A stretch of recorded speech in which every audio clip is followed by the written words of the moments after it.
E você acha que o STF pegou pesado com a tal da Débora Rodrigues? Tadinha, só pichou um monumento, né? Mas e o que a querida Débora queria? Sua ditadura militar fez com que Jacinta Passos, aí ninguém lembra. Vamos refrescar essa memória selecionada. Jacinta Passos, poetisa e jornalista, teve um destino cruel. Em 1965, ousou pichar um muro contra a ditadura militar, a mesma que a Débora estava pedindo de volta. Mas sabe o que aconteceu com ela? Foi trancafiada no hospital psiquiátrico, torturada com eletrochoques e silenciada até a morte. Democracia? Defesa? Não. Jacinta foi encarcerada sem julgamento, sem direito à defesa, sem um advogado para pleitear por ela seu crime.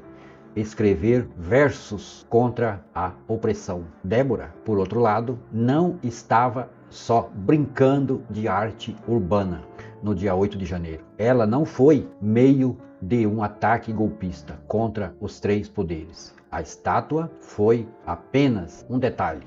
Mas olha só o que coisa. Teve direito a um julgamento, a um advogado, a um processo legal e sem morte no final, que agora já retornou para sua família, vai ficar em prisão domiciliar, não foi torturada e agora vem a extrema direita chorar porque ela pegou 14 anos, ainda não terminou o julgamento. Aí foi só uma pichação, engraçado isso. Porque quando a ditadura matava opositores, vocês perderam um pouco. Mas quando a democracia pune um golpista com todos os direitos garantidos, aí vira perseguição política. Eles atacam a justiça e depois diz que é perseguição política. A história do Brasil está repleta de figuras que desafiaram o autoritarismo e pagaram um alto preço por sua coragem. Entre elas, Jacinta Veloso Passos, poetisa,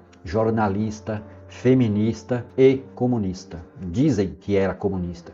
Viveu um dos capítulos mais sombrios da ditadura militar. Presa por pichar um muro contra o regime. Foi condenada não com um julgamento, mas com um laudo médico. Passou 9 anos em cana, em hospital psiquiátrico, silenciada por choques elétricos e pelo isolamento. O início da luta de Jacinta. Jacinta nasceu na Bahia em uma família tradicional. Desde cedo rompeu com as convenções da época e abraçou a luta política. Em 1944, ingressou no Partido Comunista Brasileiro, acreditando em uma sociedade mais justa. Percorreu o país militando por seus ideais, mas sua independência levou a caminhos solitários. No início dos anos 1960, se locomoveu na Barra dos Coqueiros, em Sergipe, vivendo entre pescadores e trabalhadores humildes. Ali não apenas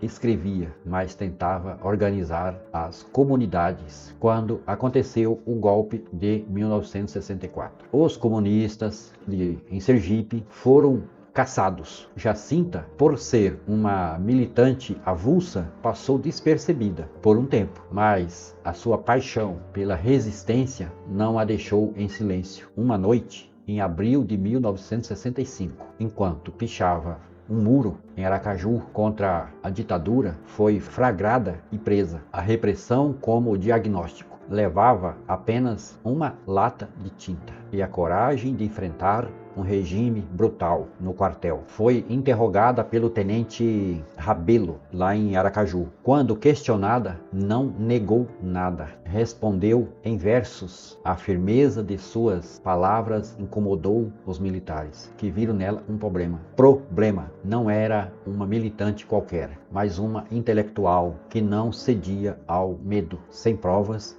para uma instrução formal, os militares decidiram usar um medicamento para silenciá-la. Jacinta já havia no passado por um episódio de internação em São Paulo e com isso construíram uma narrativa conveniente. Um psiquiatra, o Dr. Hercílio Cruz, foi chamado para avaliá-la. Seu diagnóstico: loucura. Assim, ao invés de uma prisão comum, Jacinta foi enviada ao Hospital Psiquiatra Adalto Botelho e mais tarde para a Clínica Santa Maria. Na ficha médica dela, um detalhe se destacou. Colocaram assim: desde 1944 comunista. E esse era um crime inabalável. E esse era o seu sintoma, ser comunista desde 1944, que justificava seu encarceramento, o cárcere da mente. A realidade dentro do hospital psiquiátrico não era menos cruel do que uma cela de tortura. Jacinta foi submetida a eletrochoques, dopada com medicamentos pesados e mantida isolada. Mas ela resistiu duramente durante os 9 anos de internação. Escrevia sem parar, produziu mais de 3.300 páginas de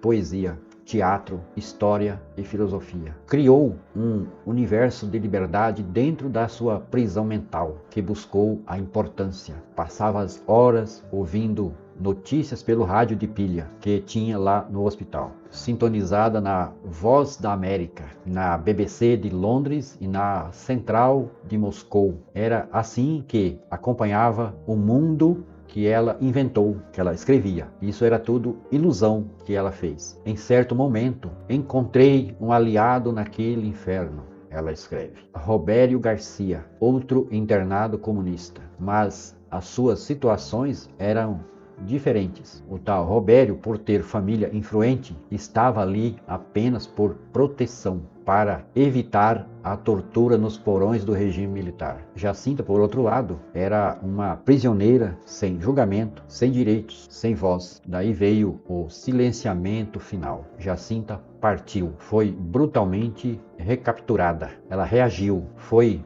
submetida a mais choques. Sua saúde se deteriorou e no dia 28 de fevereiro de 1973 ela faleceu dentro do Hospital Psiquiátrico Santa Maria. A causa oficial: derrame cerebral de tanto choque. Mas quem conhece a sua história sabe que sua morte foi resultado de anos de tortura psicológica e física. Mas os seus escritos sobreviveram. Os cadernos do sanatório são o testemunho de sua luta e de sua resistência. A sua filha, Janaína Amado, ajudou a resgatar a sua memória. Mas em Sergipe, seu nome foi esquecido para não manchar a história da psiquiatria local. Jacinta Passos foi mais uma das vítimas de um regime que usou a medicina como arma de repressão. Sua história é um alerta sobre o perigo de regimes que silenciam seus opositores por meio de instituições elaboradas neutras. Ela foi considerada louca por não aceitar a injustiça, mas na verdade, quem perdeu